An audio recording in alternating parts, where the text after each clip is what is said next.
So this is an explanation video of experiment 3 generative art.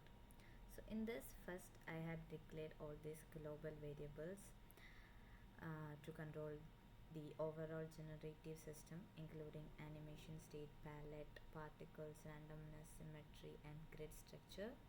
After that I used the setup function. Inside it I used this create canvas to create the drawing area, and then I used this color mode, this thing, to work with hue based colors for more artistic control. And then I chose radiance as the angle mode to use radiance for circular motion calculations, and I also used this no stroke to remove default outlines. And then I used this noise seed and this seed value to ensure each run produces a unique but structured generative art. And then I used all these things to randomly decide the visual style, color palette, background color, symmetry count and tile size for the artwork. And then next I used to set the base color of the canvas, and I created multiple moving particles using a for loop that pushes new board objects into the boards array. These boards are the core elements that generate motion based visuals.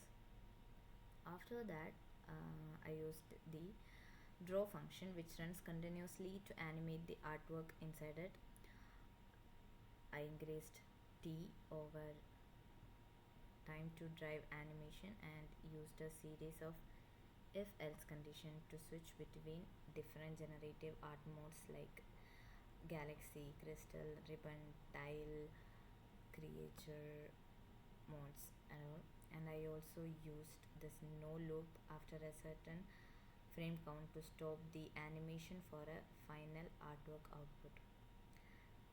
Then I created a class for bot to define moving particles, and inside this constructor I used random to assign starting position, speed, direction, size, color and lifespan for each particles.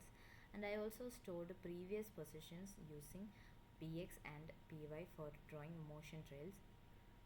And inside the move function of the class I used Perlin noise with noise to create smooth natural movement, and I updated the direction using map and trigonometric functions like cosine to move particles.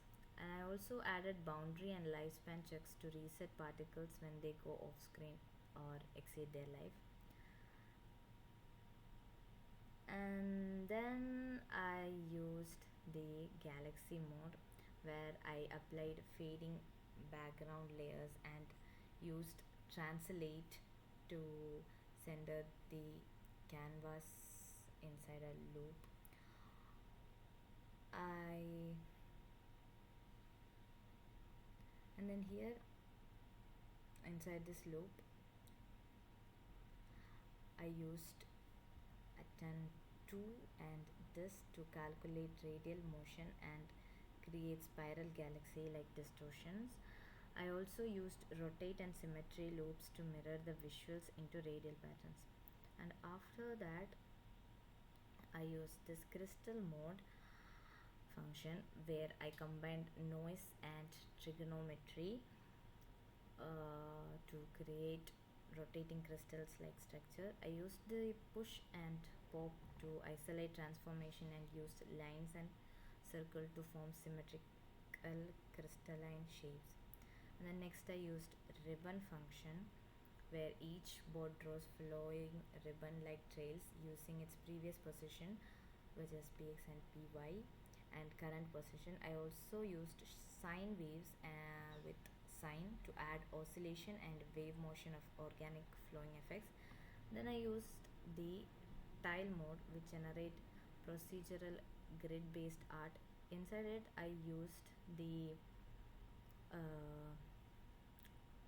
floor and random to select grid position, and different shape types like arc, rectangle, and triangle to create randomized tiled pattern with rotation.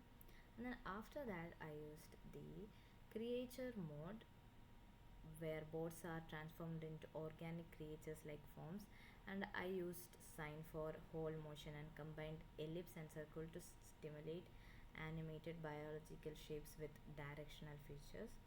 And then finally, I used make palette to generate a procedural color palette. Inside it, I used a base hue and different algorithmic rules to generate visually balanced color sets using the HSP color system.